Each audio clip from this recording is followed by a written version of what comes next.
இயக்குனர் ஓகேன்னு சொன்ன பிறகும் ஒரு லைட் பாய் ஓகே சொல்லும் வரை நாகேஷ் அந்த சீனை ஏற்கவே மாட்டாராம். ஏன் தெரியுமா? ஒரு காட்சி நடித்து முடிந்ததும் இயக்குனர் ஓகே என்று சொல்வார். ஆனா நாகேஷ் மட்டும் உடனே சம்மதிக்க மாட்டாராம்.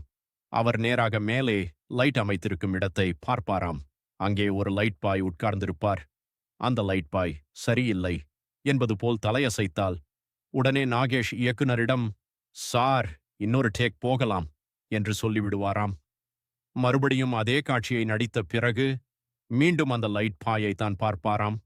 இந்த முறை அவர் சூப்பர் என்பது போல் சைகை செய்தால் மட்டும்தான் ஓகே சார் என்று நாகேஷ் அந்த காட்சியை ஏற்றுக்கொள்வாராம். அதற்கான காரணத்தை நாகேஷே ஒரு முறை இப்படி சொன்னாரு. மக்கள் ரசனையை நன்றாக தெரிந்தவர்கள் இந்த லைட் பாய்கள்தான். அவர்கள்தான் நாளைக்கு டிக்கெட் வாங்கி படம் பார்க்கும் சாதாரண மக்கள். அதனால்தான் அவர்களுடைய கருத்துக்கு நான் இவ்வளவு முக்கியத்துவம் கொடுப்பேன். அவர்களால தான் என்னால் நிறைய ஹிட் படங்கள் கொடுக்க முடிந்தது.